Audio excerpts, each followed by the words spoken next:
Ok, parfait. Bah, je pense que l'ensemble des participants en fait nous ont rejoints.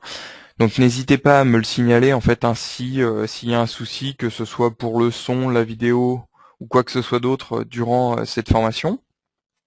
Et donc en fait nous ferons à l'issue de cette formation la petite phase de questions traditionnelle où vous pourrez un petit peu poser tout ce que vous avez envie quoi.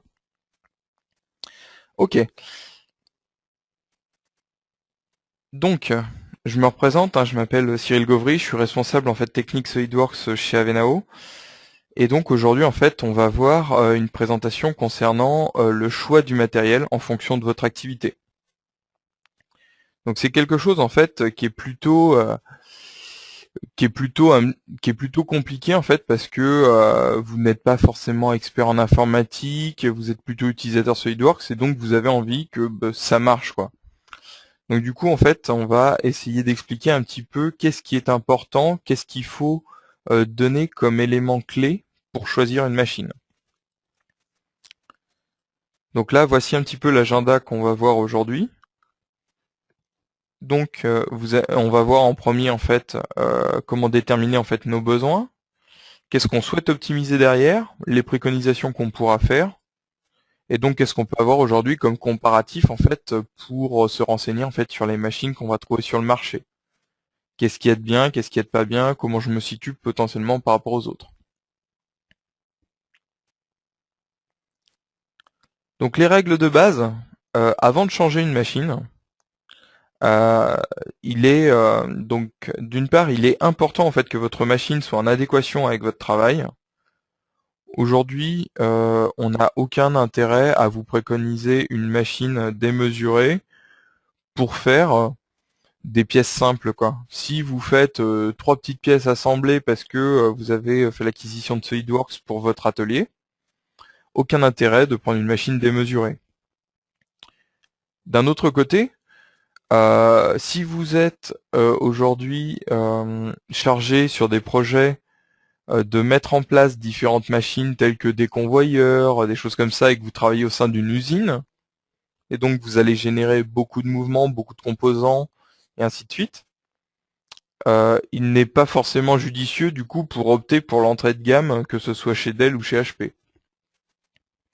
Donc on va voir justement comment faire un choix en fait le plus juste possible pour éviter les surcoûts, les désagréments. Donc le choix de le changement de machine en fait doit impérativement intervenir lorsque c'est nécessaire.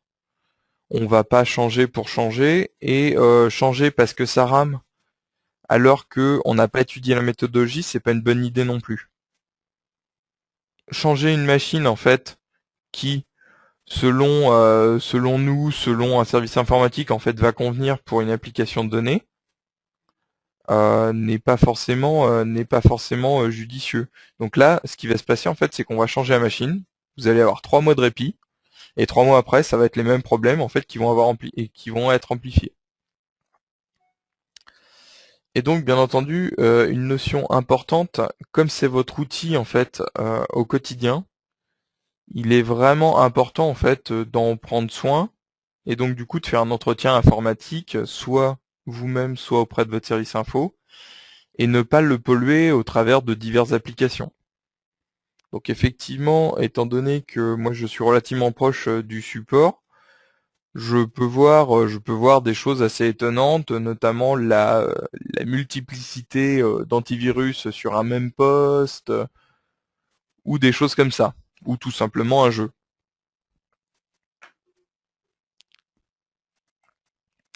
Alors, quels composants? Donc déjà, en fait, il faut savoir que les composants qui vont impacter les performances de SolidWorks sont les suivants. Donc on va voir la partie processeur, qui va impacter grandement certaines parties, comme j'ai déjà pu le présenter notamment dans la formation sur les gros assemblages, ou dans les billets de blog en fait sur le multithreading, notamment celui de ZozoMP. On va retrouver en fait la mémoire vive, communément appelée RAM, qui effectivement va jouer aussi un rôle majeur en fonction de ce qu'on va avoir à réaliser. Les disques durs, bien entendu, Donc pareil, hein, la vitesse va être importante pour nous, mais aussi la quantité. Parce qu'en fait, à partir du moment où vous allez être à l'étroit sur votre disque dur, vous allez freiner, en fait, vous allez dégrader les performances. Donc la carte graphique, on rentrera un petit peu plus en détail derrière. Qu'est-ce qu'il faut utiliser, pourquoi et comment potentiellement le mesurer. Et donc le choix du système d'exploitation. Alors, donc très important, on va commencer par le système d'exploitation.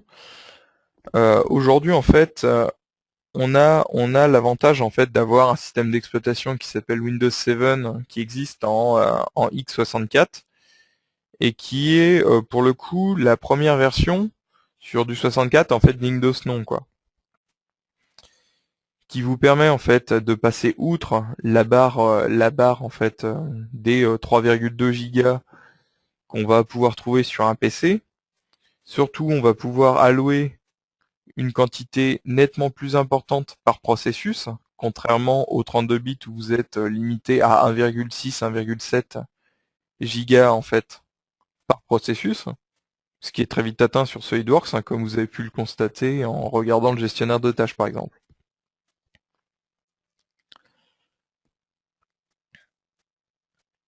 Alors, donc une fois qu'on a fait ce point un petit peu sur le système d'exploitation qui nous apporte certaines choses, bah surtout, mais ce qui va être intéressant, c'est qu'est-ce que vous faites au quotidien.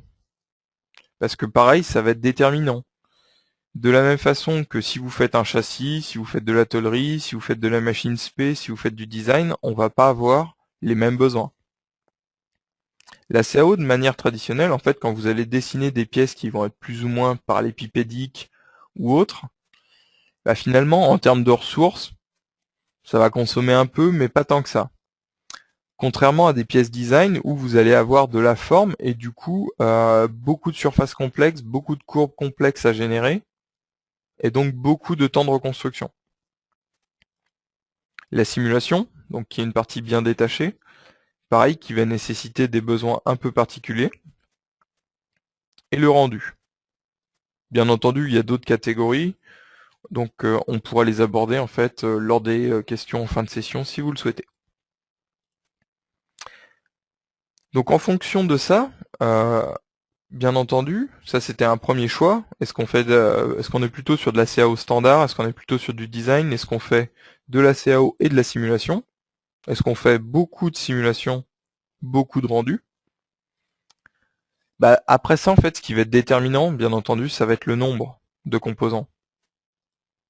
Donc pour ça, en fait, un outil qui est adapté en fait pour mesurer ça un petit peu, vos performances au quotidien dans les assemblages, c'est ce qu'on appelle l'assembly experte. Donc l'assembly experte, en fait, je ne sais pas si ça parle à tout le monde.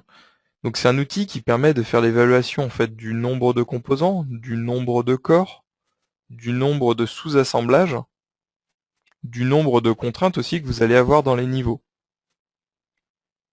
Et du coup, qui va vous aider à faire un premier diagnostic, d'une part pour voir où il y a des problèmes, en fait, par exemple sur les temps de reconstruction, ou si vous avez des problèmes liés à des références externes. Donc cet outil, il est disponible à deux endroits, hein. Vous l'avez soit lorsque vous êtes dans un assemblage dans Outils, Assembly Expert, soit dans la barre d'outils Évaluer. Car comme je vous le précise, en fait, hein, les composants primordiaux, en fait, vont être différents selon l'application qu'on va faire.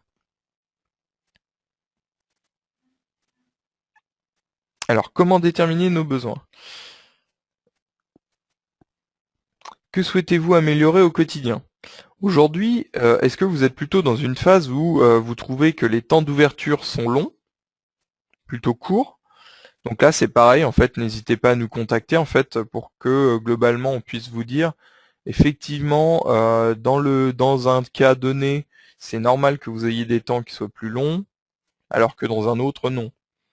Les temps de reconstruction, est-ce qu'il est par exemple normal ou anormal d'avoir sur un châssis 0,5 secondes de 0,5 secondes de reconstruction ou Sur certaines pièces, en fait, où on va faire énormément de répétitions, je peux penser par exemple à un caillebotis ou à une grille perforée, où forcément on va avoir des temps de reconstruction qui peuvent s'envoler et passer les 100, 200, 300 secondes.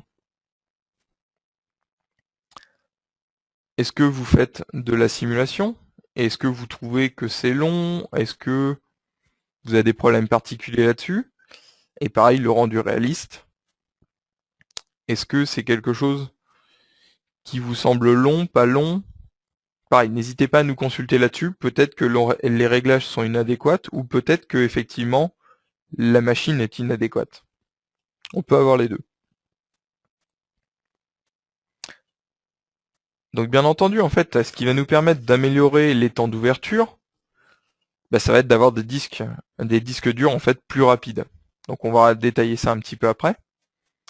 Qu'est-ce qui va nous aider en fait à gagner sur la reconstruction, hormis la méthode bien entendu? Bien entendu, plus la fréquence de notre processeur va être élevée, plus la reconstruction va s'exécuter rapidement. Sur la simulation, ça va dépendre encore une fois des simulations, mais dans certains cas, il va nous falloir plus de cœurs ou plus de processeurs, et plus de RAM parce que finalement, quand on va mailler, c'est ce qui va pêcher. Et donc le rendu réaliste, surtout beaucoup de processeurs.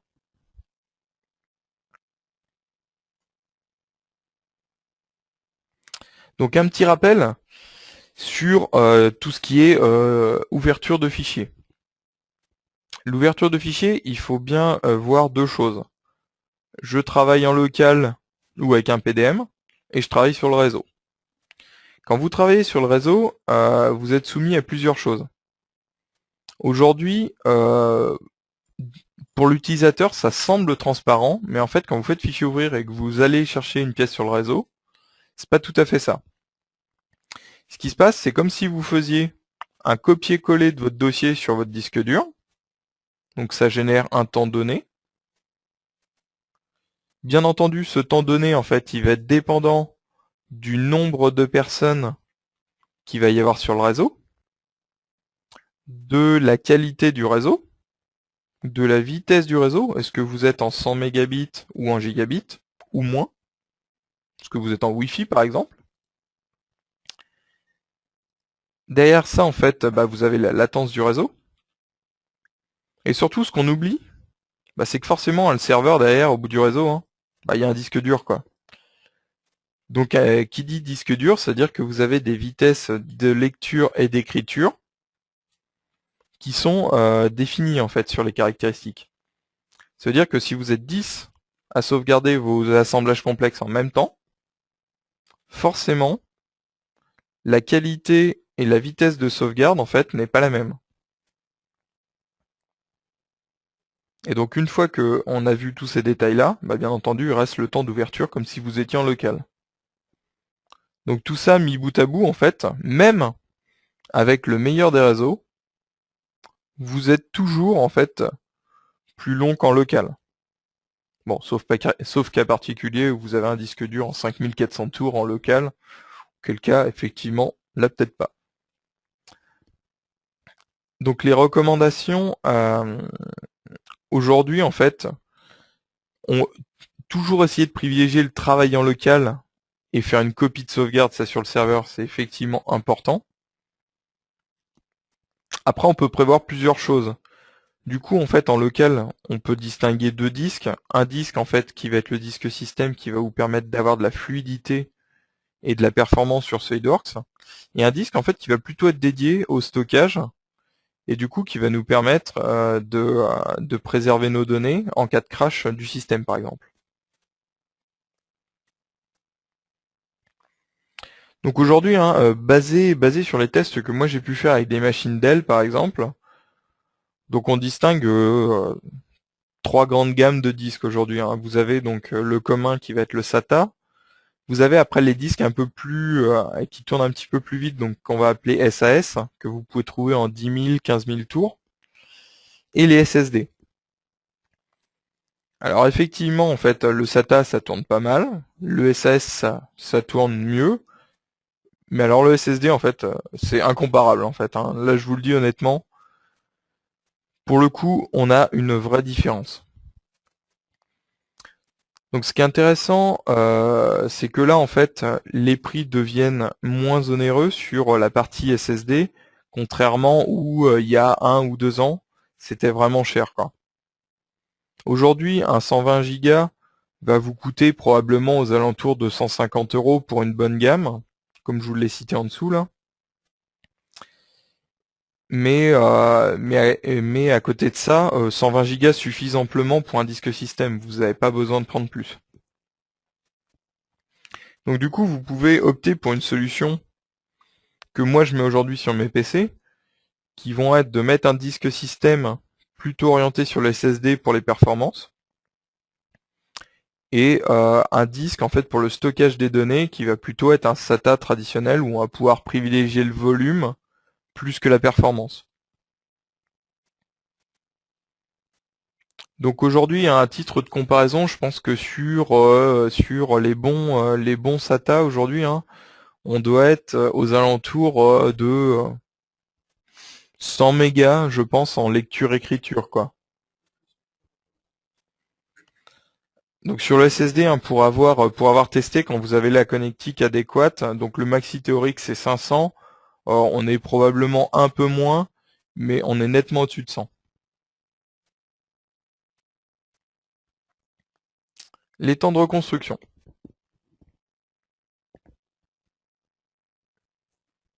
Alors, donc comme on en a déjà parlé à plusieurs reprises, donc comme vous le savez, hein, SolidWorks, sur une partie de ses fonctions, va gérer le multithread, mais sur une grande partie, en fait, non. Donc typiquement, du coup, ce qui va être intéressant pour vos temps de reconstruction, bah, c'est de privilégier, comme je vous le disais, la fréquence. Bon, il faut quand même rester raisonnable et du coup établir un compromis entre un nombre de cœurs suffisant pour être confortable sur de l'utilisation quotidienne en multitâche, une fréquence suffisante pour que l'exécution de SolidWorks ne prenne pas trop de temps, et bien entendu le prix. Aujourd'hui, en fait, hein, si vous regardez les processeurs, hein, vous avez toute gamme de prix. Donc on va avoir les entrées de gamme en fait qui vont effectivement avoir des fréquences relativement faibles ou d'autres inconvénients.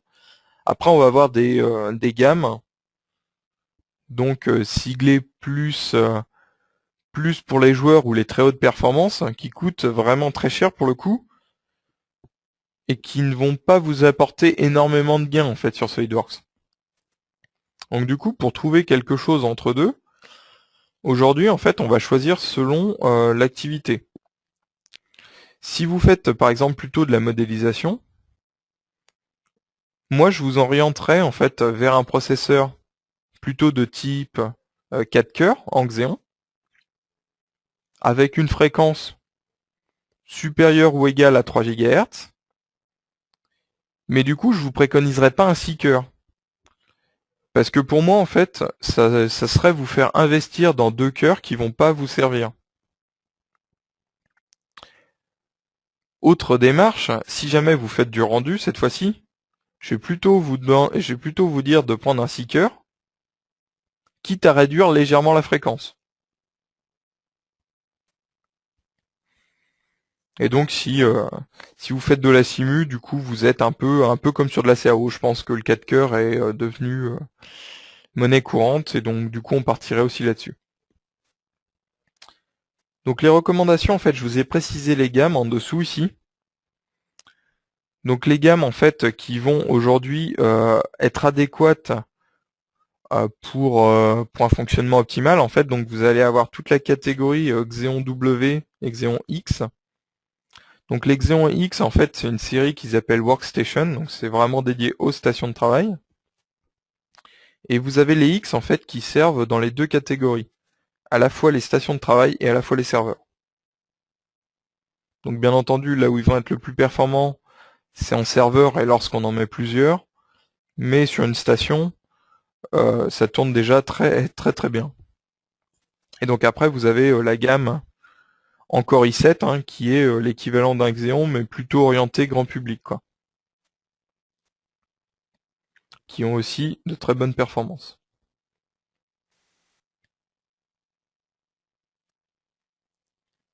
La carte graphique. Ça aussi, c'est quelque chose qui est méconnu. On voit en fait toujours ce qui est beau sur SolidWorks, bien entendu. Bon, on a le Rail View, on voit nos pièces en fait qui sont agréables esthétiquement, mais on oublie en fait régulièrement ce qui se passe un peu derrière en termes de calcul. Donc on dit effectivement, quand je tourne mon assemblage, ça rame, et ainsi de suite, quoi. Donc il faut garder à l'esprit en fait que toutes nos géométries sont découpées en fait en triangles. Donc typiquement, lorsque vous faites une surface plane, vous allez avoir donc un rectangle que vous coupez en deux, vous avez deux triangles. Si vous faites maintenant une surface qui n'est pas complexe, mais un cylindre par exemple, et le pourtour du cylindre, si vous voulez,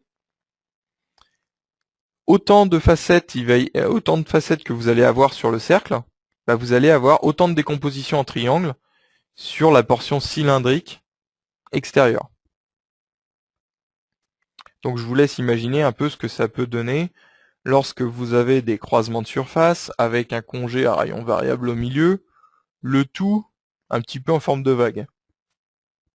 Vous pouvez imaginer en fait le nombre de triangles en fait qui va être croissant.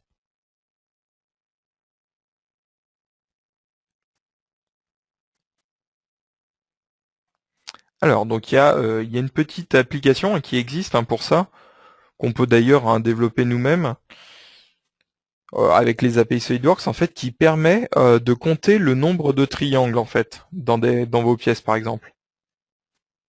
Donc ça vous donne une bonne indication en fait du nombre de triangles qui vont pouvoir être qui sont générés sur votre pièce, combien vous en avez sur l'assemblage, et à partir de là en fait combien de triangles ou combien de lignes ou de polygones va pouvoir gérer la carte graphique. Ça c'est dans les specs constructeurs. Donc là ce lien, je pourrais vous le mettre à disposition, vous l'avez sur le site d'AMD. Vous avez une petite macro à télécharger que vous exécutez sous SolidWorks. Donc petit rappel aussi sur les cartes graphiques, on distingue plusieurs types de cartes graphiques. Donc communément, vous allez avoir la gamme grand public et la gamme professionnelle. Donc la gamme grand public, donc chez Nvidia, donc vous allez avoir tout ce qui est GeForce, chez AMD ou ATI, comme vous voulez, vous allez avoir en fait, ça va être de l'ATI Radeon pour les plus vieilles et HD maintenant.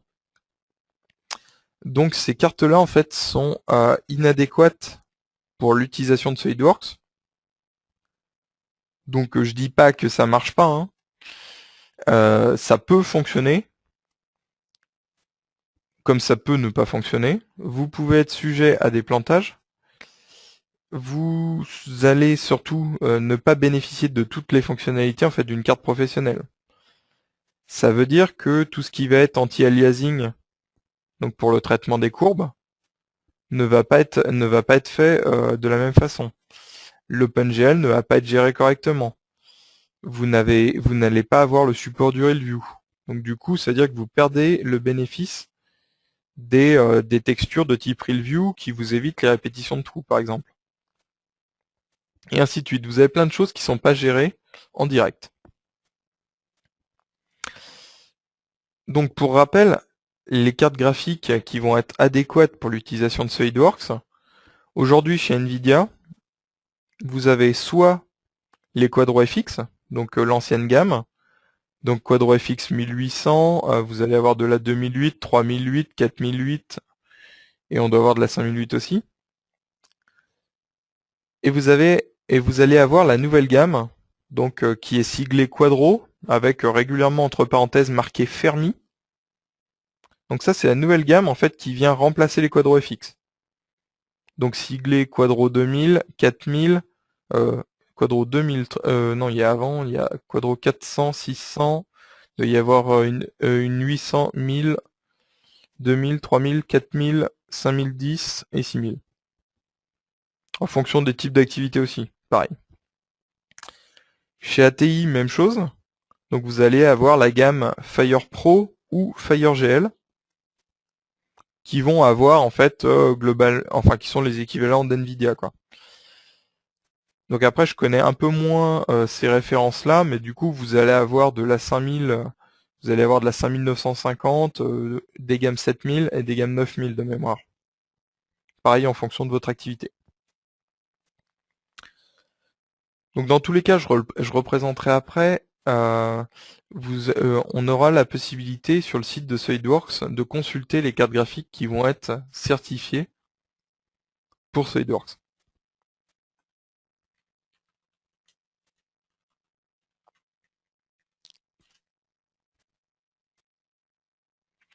Donc autre précision, aujourd'hui effectivement pour ceux qui voient apparaître la gamme Tesla en fait, de chez Nvidia aussi, c'est quelque chose qui n'est pas supporté sur SolidWorks, hein. Vous ne pourrez pas en tirer parti.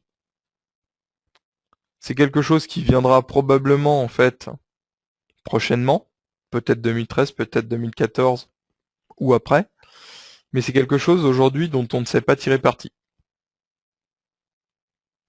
Dans tous les cas, encore une fois, si vous avez un doute avant l'acquisition d'une carte graphique, savoir si elle est bien cohérente avec votre activité, qu'elle est bien certifiée, n'hésitez pas à nous solliciter, en fait, hein, vous appelez le support et vous nous posez la question.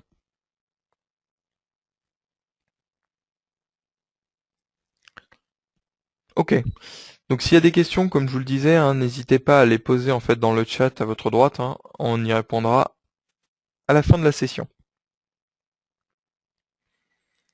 Donc la dernière partie en fait qui concerne en fait tout ce qui va être comparatif et test. Bah aujourd'hui en fait je comprends qu'un utilisateur a envie de se situer par rapport à un autre en fait. Il a envie de changer ou de voir si sa machine est encore suffisante et voir ce qu'elle vaut en termes de performance. Je trouve ça plutôt normal. Donc il y a plusieurs outils qui existent, hein, qui sont à notre disposition. Donc SolidWorks, en fait, depuis la version c'est 2011 ou 2012, vous avez la possibilité, ici, en cliquant sur SolidWorks, outils SolidWorks, d'aller chercher en fait le test de performance SolidWorks.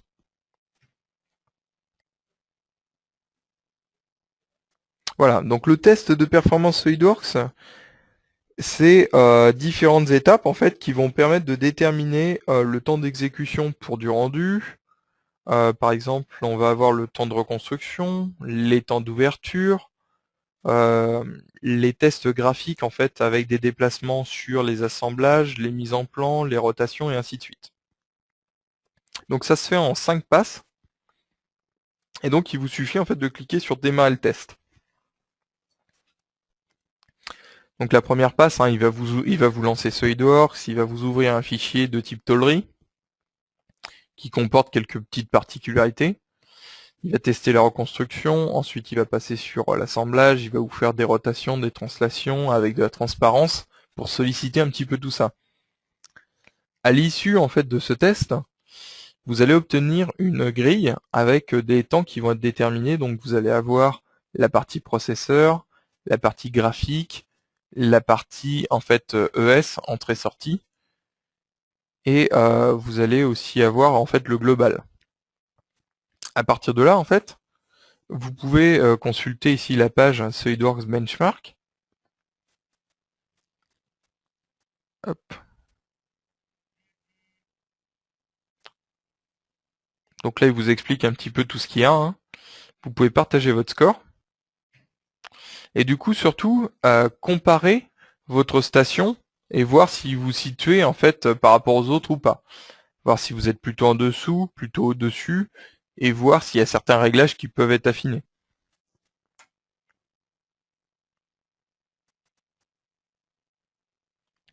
Donc ça, c'est une possibilité. Bon, globalement, ils disent que ça prend une demi-heure, ça prend légèrement moins, hein, je pense. Après, ça dépend aussi des machines. Donc ça, c'est plutôt un bon indicateur.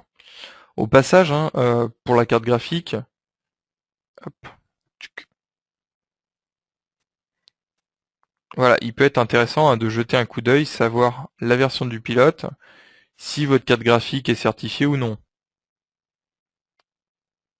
Voilà, donc là il dit que c'est à titre informatif, il vous envoie vers le lien en fait pour voir si la carte est certifiée, ainsi de suite quoi. Donc là par exemple, moi on voit ici que je suis sur mon portable avec une Quadro 3000 et qu'apparemment il ne semble pas avoir en fait de soucis particuliers. Quand le pilote est plus récent en fait, il se peut en fait qu'ils vous disent que la carte graphique n'est pas prise en charge. Enfin, excusez-moi, là il vous dit qu'elle est prise en charge mais que le pilote n'a pas été testé. Donc effectivement, quand vous avez une croix rouge, c'est inquiétant. Donc vous avez ici les explications.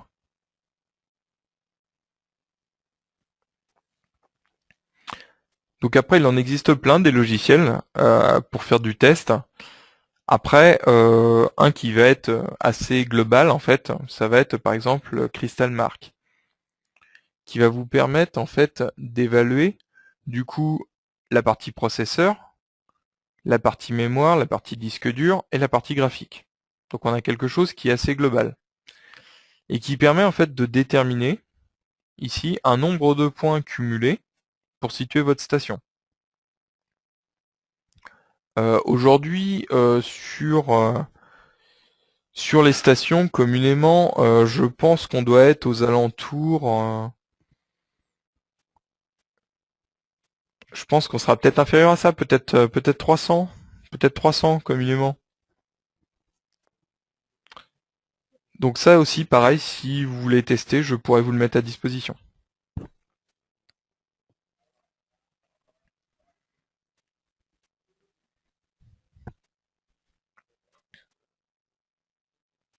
Alors, donc, pour finir, hein, qu'on refasse un petit tour. Donc, voici en fait la gamme aujourd'hui en fait professionnelle que vous avez chez Nvidia, avec tous les modèles en fonction en fait du niveau quoi. Donc vous avez la partie entrée de gamme, moyenne gamme, haut de gamme et ultra haut de gamme. Aujourd'hui, il est peu probable en fait qu'on ait à utiliser en fait le très très haut de gamme. On va plutôt aujourd'hui se situer en fait sur du Quadro 2000 pour un usage plutôt courant et du Quadro 4000 sur un usage plus avancé quoi. Il est très rare en fait qu'on aille sur cette zone-là. Et par contre, il est déconseillé d'aller en fait sur des choses en fait trop faibles. Hein, par contre, de la même façon, il faut un juste milieu. Aujourd'hui, en fait, les prix sont relativement abordables sur la Quadro 2000. La Quadro 4000 est aussi en fait abordable. On peut aussi bénéficier dans certains cas de conditions pour l'achat sur ces quadros. Donc il doit y avoir de mémoire une promotion en cours avec SolidWorks.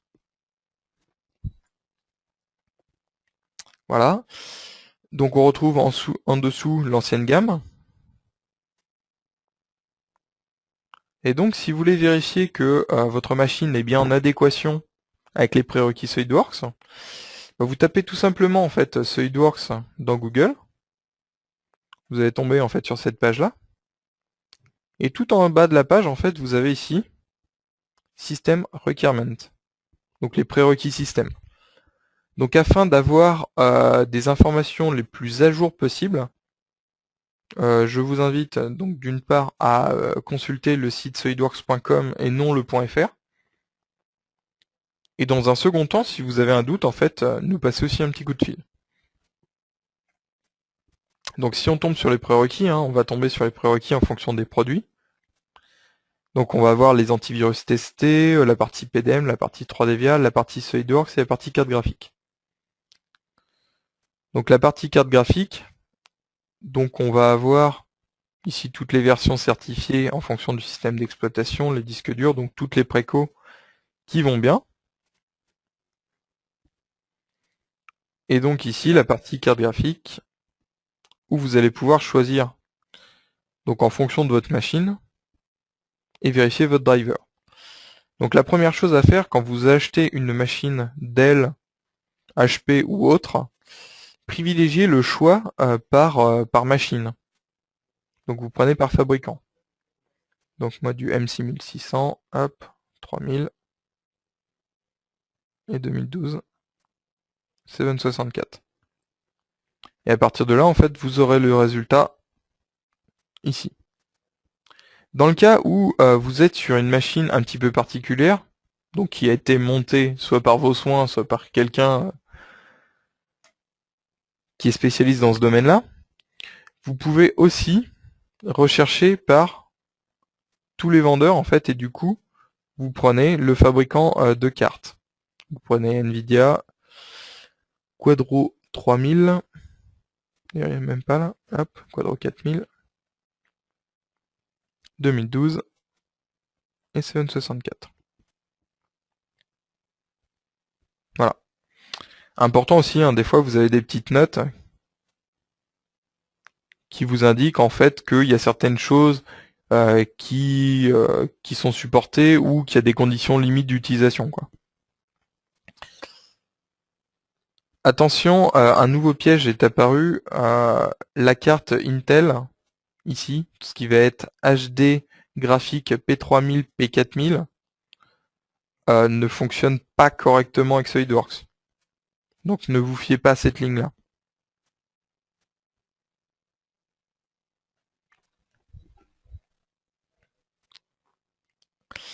Ok. Pour clôturer sur cette présentation, donc on n'a pas trop abordé aujourd'hui la quantité de RAM. Donc la quantité de RAM, c'est pareil, c'est assez particulier en fait, parce qu'il en faut suffisamment. Il n'en faut pas trop parce que ça sert à rien. Mais surtout en fait, il faut toujours en avoir suffisamment. Aujourd'hui, ce qu'on va préconiser en fait comme standard, aujourd'hui, on va être aux alentours de 6 Go à peu près, hein. 6-8 Go pour du standard pour que ça soit confortable et qu'on ait de quoi voir sur les 3 prochaines années. Pour ceux qui ont des besoins plus avancés sur de l'assemblage complexe ou de la simulation, on va plutôt passer sur du 12 Go, sauf cas particulier. Et après, sur des très grosses simulations, effectivement, on va pouvoir aller plus loin et opter en fait pour du 16 ou 24, lorsque vous avez des très gros modèles à traiter.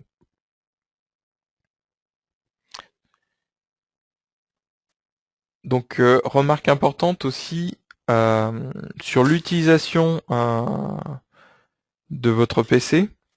Si vous constatez que régulièrement vous êtes au-delà de 75% d'utilisation de votre RAM, en fait, ça veut dire qu'il faut globalement en rajouter. En fait, il n'est pas bon de stagner en fait dans les 25 derniers pourcents continuellement. Ça veut dire en fait que globalement, on va commencer à empiéter sur dès qu'il y a un pic sur la partie qui va être allouée au système. Enfin, on va générer des ralentissements. Donc toujours rester en fait, sauf de manière occasionnelle, en dessous de 75%.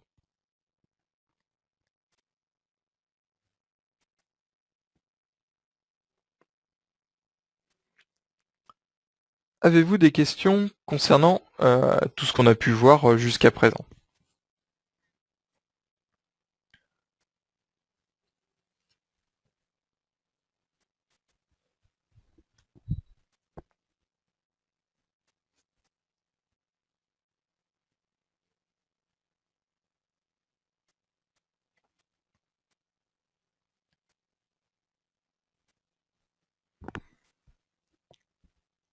Alors, qu'est-ce que vous dites par cœur? Alors, le nombre de cœurs, en fait, c'est tout simplement aujourd'hui, quand vous êtes, quand vous ouvrez votre gestionnaire de tâches. Donc, si vous avez qu'un seul processeur, en fait, à chaque fois que vous allez avoir une barre ici, vous avez un cœur, quoi. Après, il peut être physique ou il peut être virtuel, selon les processeurs. Et à chaque fois que vous avez une barre potentiellement ou un cœur, ça veut dire que vous allez pouvoir lui allouer une tâche en parallèle. Et donc, c'est ce qu'on appelle le multithreading. Et du coup, on a une exécution qui va être plus rapide.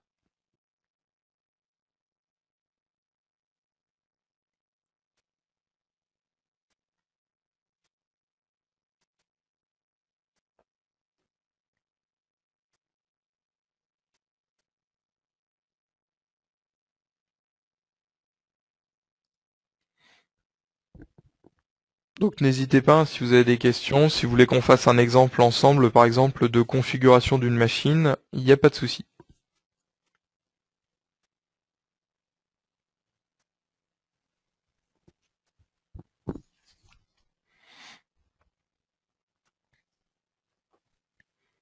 Alors, j'utilise le multicore pour toutes mes pièces, et même un peu trop, c'est un piège, quelle préconisation pour ma future config.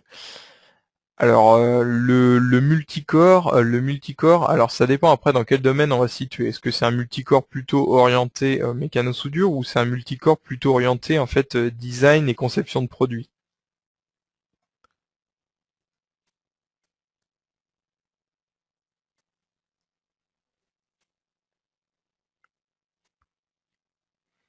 Alors, cas du multicore de mécano-soudure. Donc là, la préconisation sur de la mécano-soudure, là, ce qu'il faut faire, la mécano-soudure, c'est vraiment idéal pour travailler en multicore. Là où il faut pas tomber dans l'excès, en fait, c'est comme l'autre fois où j'ai pu ouvrir, par exemple, un châssis ou un plancher où on avait près de 900 corps.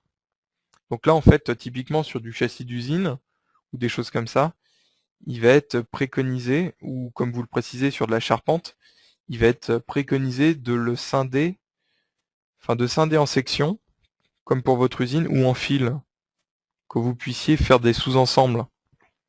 Essayez de découper la charpente en morceaux de taille un peu plus raisonnable. Évitez le 900 corps, parce que du coup, à chaque fois qu'on fait une modif, je peux comprendre que ça soit un peu compliqué. Donc en termes de préconisation, moi je partirais du coup sur une configuration avec un processeur, comme je vous le disais, pour une station fixe, ce serait plutôt un Xeon, probablement 4 cœurs à 3 GHz ou plus. Ce qui va par contre être nécessaire sur votre sur votre station, lorsque vous avez beaucoup de mécanosoudure, notamment avec des IPE ou autres, comme vous avez beaucoup de génération d'arêtes, il va vous falloir une carte en fait correcte.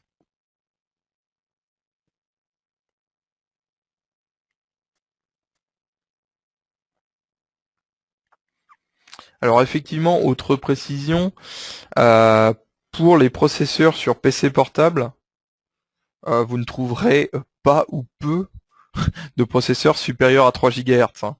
Donc effectivement, pour les PC portables, aujourd'hui, par exemple, en fait, on peut partir sur, on trouve communément du 2.5, 2.6, 2.7 sur du Core i5 ou i7 par exemple, qui fonctionne très bien. Hein. L'intérêt en fait de ces nouveaux processeurs, c'est que lorsque vous utilisez qu'un seul des cœurs, quand c'est une tâche monothread, sa fréquence est augmentée. Typiquement, en fait, comme c'est précisé ici sur le chat, en fait, la question c'était sur un Core i7 2630. En fait, vous avez un très bon site, hop, Arc Intel. Donc sur le site d'Intel, en fait, vous avez toutes les specs qui sont plutôt intéressantes. Donc si on cherche par exemple un 2630 ici, donc en QM, donc c'est du quad-core en mobile, donc c'est pour les PC portables. Donc on voit hein, qu'il y a une fréquence déjà relativement élevée là sur du i7. Et donc si on rentre dans le détail, on voit que par défaut il est cadencé à 2 GHz, mais que lorsque un seul cœur travaille, automatiquement il passe à 2.9. Donc ça c'est quelque chose ouais, qui fonctionne plutôt bien. D'ailleurs je ne sais même plus ce que j'ai. 2540.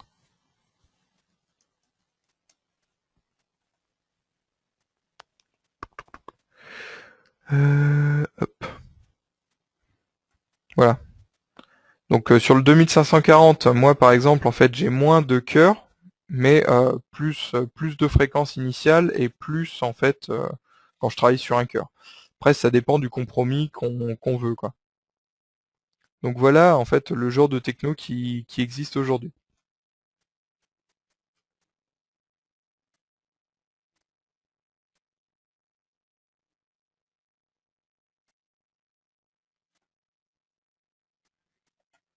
Alors, donc si on fait une petite config,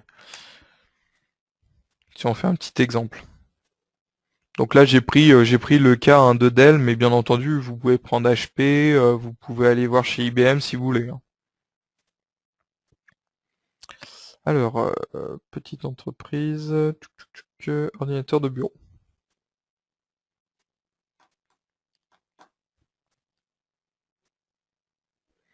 Donc ici vous retrouvez la gamme hein, avec le T1600, 3500, 5500, 7500. La nouvelle gamme en 7600 arrive là, hein, arrive sous peu.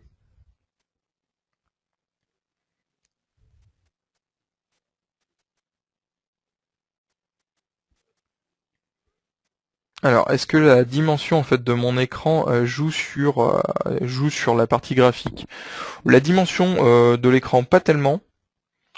Après, en fait, vous allez avoir, selon les cas, plus votre résolution, je dis bien résolution, hein, est élevée, plus effectivement ça va tirer quoi. Au même titre que plus vous mettez d'écran, plus ça tire sur la carte.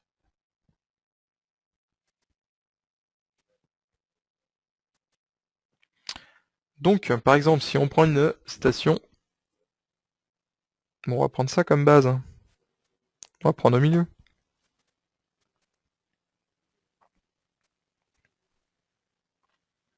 Donc vous voyez en fait hein, aujourd'hui vous avez donc du Xeon en fait 3530, 3565. Aujourd'hui celui-là par exemple en fait hein, est très bien en fait pour une utilisation courante chez n'importe quel client quoi. Si s'il n'y a pas de rendu ou de besoin hyper spécifique, je ne vois pas d'intérêt en fait d'aller ajouter une surfacturation en fait de 1000 € pour passer sur un 346 en 6 cœurs quoi. Effectivement, hein, ça peut être intéressant d'avoir des machines comme ça. Nous, on en a en fait pour pallier à différentes questions clients, mais aujourd'hui, communément, je pense qu'avec ce processeur-là, vous répondez à 95% des besoins, quoi. Donc derrière le Windows 7, donc au passage 7 Pro, hein, minimum, 7 Pro Ultimate ou Business pour travailler avec SolidWorks. Derrière, vous allez pouvoir choisir en fait les cartes professionnelles, l'entrée de gamme, ainsi de suite. Donc le gros piège, hein, ici, c'est ça. Les quadros NVS en fait ne fonctionnent pas avec SolidWorks. Donc une quadro NVS en fait, c'est une carte qui est prévue pour faire du multi-écran, essentiellement dédiée pour un travail équivalent au trader en fait. Donc c'est pour afficher de l'Excel, de la courbe, des choses comme ça, sur plein d'écrans, mais en aucun cas faire du SolidWorks. Même si vous en mettez deux, hein, ça sert à rien. Après vous avez donc la partie entrée de gamme, la moyenne gamme ici. Donc aujourd'hui pareil, hein, plutôt que mettre deux quadros 2000, comme on peut le voir ici, je vous conseillerais plutôt de passer sur une vraie 4000 quoi. Enfin qui n'est peut-être pas si elle est proposée là ou pas. Ouais, elle est là. Voilà. Aujourd'hui partez plutôt sur une vraie 4000 plutôt que deux 2000, hein. Voilà, donc on va rester ici sur nous, on va prendre 4000. Donc 4000 déjà, hein, faut quelques composants hein, dans vos assemblages. Si vous faites des assemblages inférieurs à 500 pièces et qu'il n'y a pas de pièces de forme, la Quadro 4000, je pense qu'elle n'aura pas d'intérêt. Sauf si vous avez 500 pièces avec 900 corps par pièce, qui sont tous des IPE.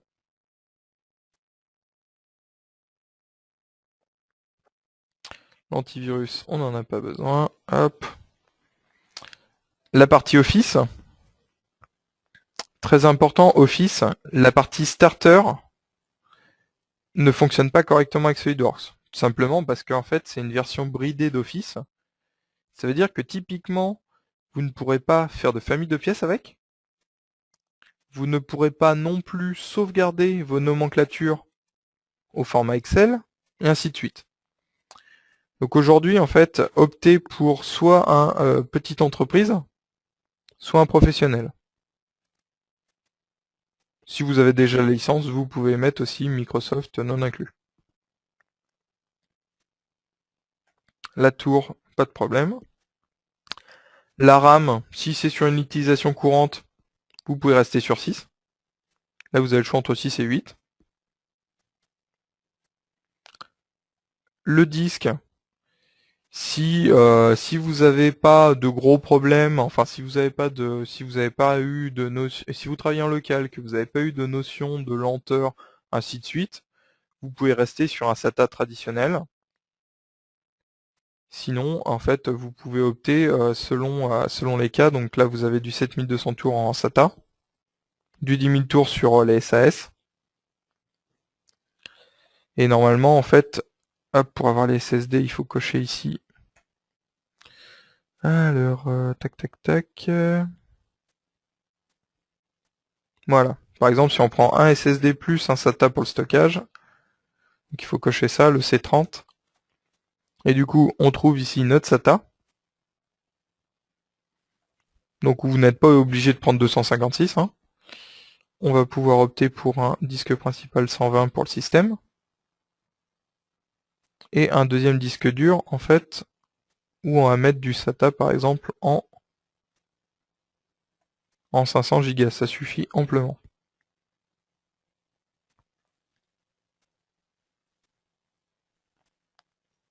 Et là, globalement, en fait, on arrive au bout. Après, bon, si vous voulez avec écran ou sans écran, comme vous voulez. Mais là, vous avez déjà en fait une machine qui a une Quadro 4000, donc vous êtes déjà en haut de gamme sur la carte graphique. Vous avez 8 Go de RAM qui vous laisse en fait déjà voir un petit peu le jour, quoi. Après, ça va dépendre effectivement de combien vous allez me dire j'utilise de composants, ainsi de suite. Vous avez un disque aujourd'hui qui va tourner très bien. Le processeur qui tourne aussi plutôt bien. Donc d'ailleurs, on peut regarder ses statistiques, hein, le 3565.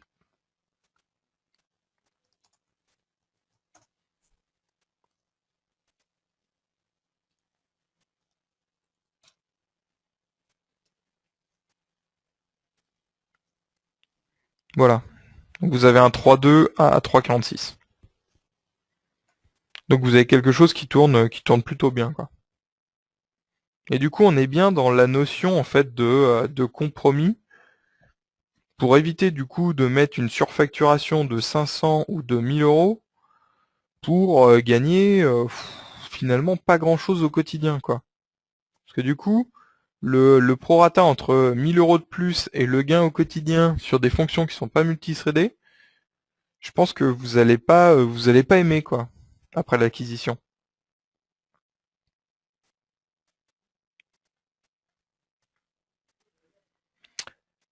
Donc voilà le genre de config qu'on peut réaliser. Donc là, on va être en fait sur une base probablement de 2300 euros non remisés, quoi. Après en fait, on peut pousser plus loin sur les devis. Remarque intéressante, hein, le vrai danger, c'est effectivement le temps perdu en cas de config insuffisante. Je suis clairement d'accord avec vous. Effectivement, hein, quand aujourd'hui on constate en fait qu'un utilisateur en fait ne peut plus ouvrir ses modèles parce qu'il est en 32 bits et que du coup la saturation de la mémoire arrive à peu près tous les quarts d'heure, effectivement c'est compliqué d'avancer. Ça je vous le confirme. Mais de la même façon, en fait, il faut aussi, en fait, comme je vous le disais, avoir enfin une config qui soit honnête. Après, quand il faut la justifier, soit auprès de son patron, soit quand on est son propre patron, de débloquer l'investissement. Enfin, on veut qu'il soit rationnel, quoi. On veut pas que ça soit aberrant. Après, bon, certes, on peut se faire plaisir, hein, mais c'est pas ça qui va faire que ça a mieux fonctionné.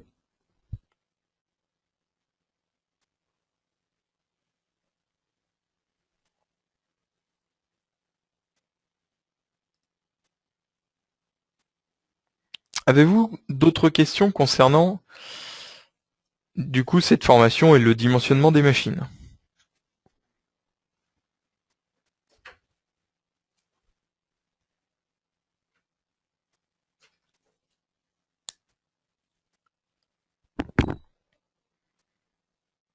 Ok. Bah s'il n'y a plus de questions et que c'est bon pour tout le monde, donc du coup je pense qu'on va en rester là. Dans tous les cas, si une question vous revient, n'hésitez pas, comme d'habitude, à la poster sur le guide 3D, de façon à ce qu'on puisse y répondre. Sur ce, bah, je vous souhaite une très bonne fin de journée, un bon week-end et un bon appétit.